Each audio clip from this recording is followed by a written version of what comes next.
Programme breaking barriers में मैं हूँ आपकी होस्ट आलिया। एक बहुत इंटरेस्टिंग स्टडी मुझे पढ़ने को मिली तो मैंने सोचा कि मैं आपके साथ भी शेयर करूँ कि यूनाइटेड स्टेट्स ऑफ अमेरिका में वो कौन सा एथनिक ग्रुप है जो हाईएस्ट पेड है, जिनकी सैलरी सबसे ज़्यादा है। तो हमें पता ये चला कि इंडियन अमेरिकन्स की सैलरीज सबसे हाईएस्ट हैं अमेरिका में। अब आप जानते हैं कि अमेरिका में क्योंकि ये कंट्री लैंड ऑफ इमिग्रेंट्स कहलाता है, तो पूरी दुनिया से लोग यहाँ पर आकर बसे और यहाँ पर आकर सेटल्ड हुए। अब उसमें जापानीज़ भी हैं, ताइवानीज़ भी हैं, फ़िलिपीनीज़ भी हैं, पाकिस्तानीज़ भी हैं, बहुत सारी नेशनैलिटीज़, यानी उन कंट्रीज़ से ताल्लुक़ रखने वाले लोग या तो उन कंट्रीज़ में बॉर्न हुए, यहाँ पर आकर सेटल्ड हुए, या उनके फोर फादर्स का उन कंट्रीज़ से ताल्लुक़। तो इसमें जो हाईली पेड वर्कर्स हैं उनका ताल्लुक़ इंडिया से है, वो इंडियंस हैं, Indian Americans, highly paid workers America में। अच्छा, अब मैं आपके सामने वो डेटा रखती हूँ और ये 22-23 का डेटा आपके सामने रख रही हूँ, तो ज़ाहिर है कि एक साल में कोई इतना ज़्यादा फ़र्क तो नहीं पड़ा होगा ना। इसमें यह है कि इंडियन अमेरिकन्स जो हैं वो पहले नंबर पर हैं, जो कि $100,000 से ज़्यादा सैलरी लेते हैं। सेकंड नंबर पर फ़िलिपिनो अमेरिकन्स हैं, 83,000 से ज़्यादा है। ताइवानीज़ अमेरिकन्स थर्ड नंबर पर आते हैं, तीसरे नंबर पर, और उनकी 82,000 के लगभग सैलरी कही जाती है। श्रीलंकन अमेरिकन्स जो हैं वो फोर्थ नंबर पर आते हैं और $74,000 उनकी बताई जाती है, इतने करीब। उसके बाद फिफ्थ नंबर पर आते हैं जापानीज़ अमेरिकन्स। अब आप ये देखिए, मेरा ये ख्याल था कि जापानीज़ तो पहले नंबर पर होंगे।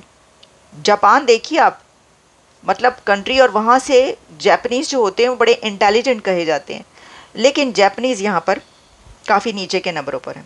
उसके बाद फिर आता है मलाइशियन अमेरिकन्स। अच्छा, मलाइशियन अमेरिकन्स के बारे में मैं ऐसा नहीं सोच सकती थी कि ये इतने हाईली पेड वर्कर्स होंगे, जो कि $70,000 इनकी कही जाती है। अच्छा, फिर इसके बाद चाइनीज़ अमेरिकन्स आते हैं। चाइनीज़ अमेरिकन्स का ग्रुप भी मेरा ये ख्याल था कि ये भी काफ़ी ऊंचे ऊपर के नंबरों पे होंगे, लेकिन ऐसा नहीं है। और चाइनीज़ अमेरिकन्स के बाद आते हैं पाकिस्तानी अमेरिकन्स, यानी पाकिस्तानी आ गए कौन से नंबर पर? 8वें नंबर पर। 8th नंबर पर पाकिस्तान है और पाकिस्तान से ऊपर चाइनीज़ अमेरिकन्स हैं। तो अमेरिका में रहने वाले जो चाइनीज़ हैं वो पाकिस्तान से बस थोड़ा सा ही ज़्यादा कमाते हैं, अगर इसको इस तरह देखा जाए। और जबकि पाकिस्तान के अंदर जो चाइना है उसका डंका बजता है, यानी पाकिस्तान ने चाइना से इतना कर्ज़ा ले लिया है कि अब ये कहा जाता है कि उतरेगा कैसे ये कर्ज़ा, अब कैसे ये डेट उतारेंगे, कैसे इससे निकलेंगे। और जबकि अमेरिका में रहने वाले पाकिस्तानी और चाइनीज़ के बीच देखिए आप कितना थोड़ा फ़र्क है, क्योंकि जो चाइनीज़ अमेरिकन्स हैं उनकी $69,000 से ज़्यादा है और पाकिस्तानी अमेरिकन्स की $66,000 के करीब बताई जाती है। अच्छा, पाकिस्तानी अमेरिकन्स के बाद वाइट अमेरिकन्स हैं। अब आप ये देखिए कि यहाँ पर रहने वाले जो वाइट हैं वो यही सोचते हैं ना, आमतौर पर तो सोचा जाता है, अगर किसी से आप ये सवाल करें तो वो कहेंगे हाँ जी, जो वाइट हैं यहाँ के वही ज़्यादा कमाते होंगे, सबसे ज़्यादा हाईली पेड उन्हीं का होगा, लेकिन नहीं, ऐसा नहीं है। और फिर जो वाइट अमेरिकन हैं उनकी $59,000 जो है वो कही जा रही है। उसके बाद कोरियन अमेरिकन आते हैं और फिर इंडोनेशियन अमेरिकन हैं, फिर उसके बाद the average American, Thai American, Bangladeshi American बिल्कुल नीचे के नंबरों पर $50,000 कही जा रही है। फिर नेपाली अमेरिकन आते हैं और फिर Hispanic, Latino and African American सबसे आखिरी पॉइंट पर।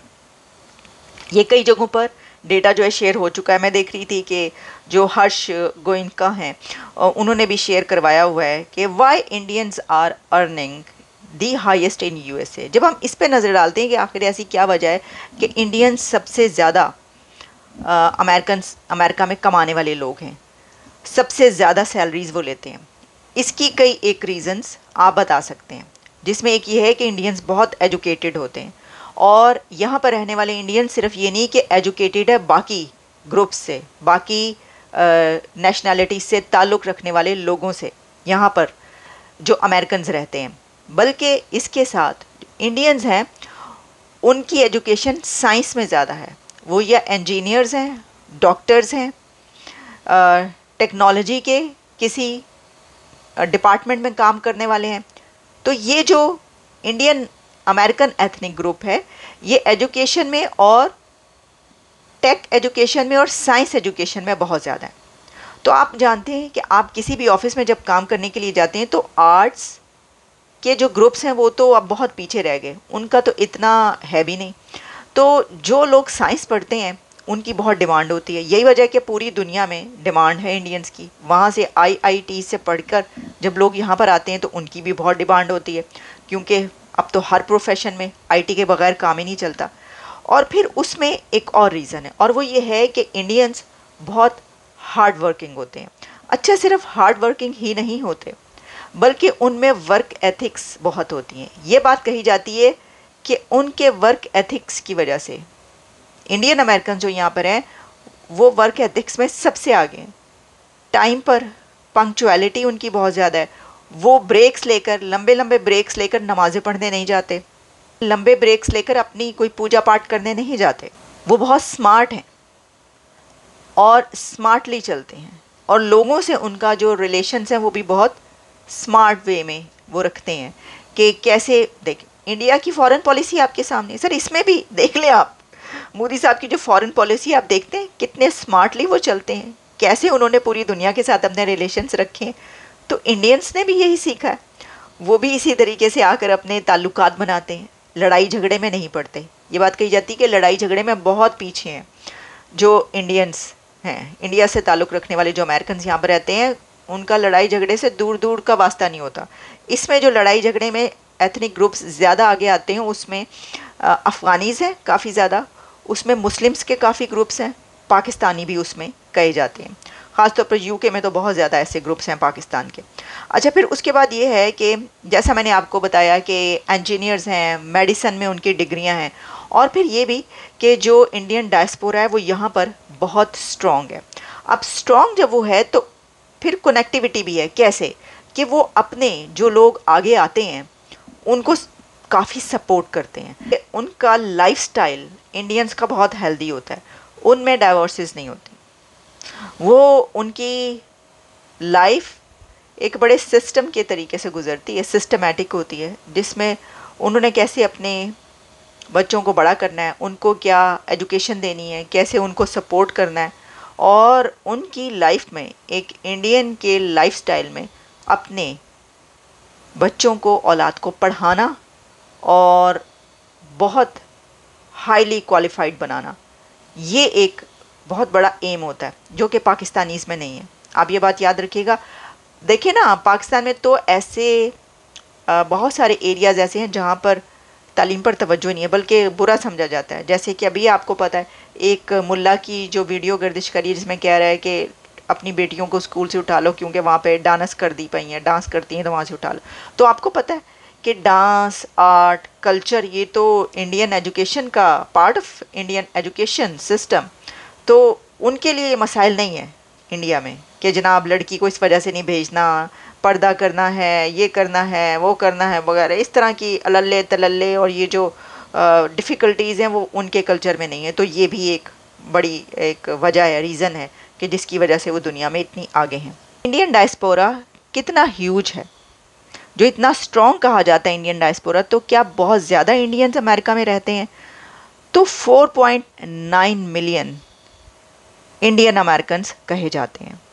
इसमें यह है कि approximately 4.9 million US residents who were either born in India और रिपोर्टेड इंडियन एंसेस्ट्री और ओरिजिन अकॉर्डिंग टू एमपीआई, जो डेटा है from the US census bureau's 2019 का है। पाकिस्तानी डायस्पोरा 600,000 कहा जाता है। आपकी तादाद कम है या ज़्यादा?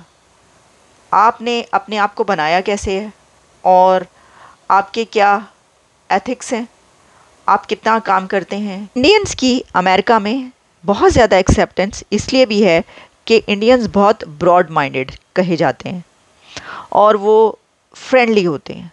वो बहुत जल्दी दूसरे रिलीजन्स को फ्रेंड्स बनाते हैं, उनके फ्रेंड्स बन जाते हैं। तो आपने कभी किसी इंडियन के वाले से ये नहीं सुना होगा कि उसने किसी अंग्रेज़ को ही कहा होगा कि तुम अपना कुत्ता जो है ये दन्ना लेकर आओ, नहीं। और इसी तरह उनको इन एथिक्स का पता है। और साथ में उनके लिए वो है नहीं, वो खुद भी उनके घर में कुत्ता हो सकता है। जानकर जियो। इसी के साथ इजाज़त दें, फिर मिलते हैं।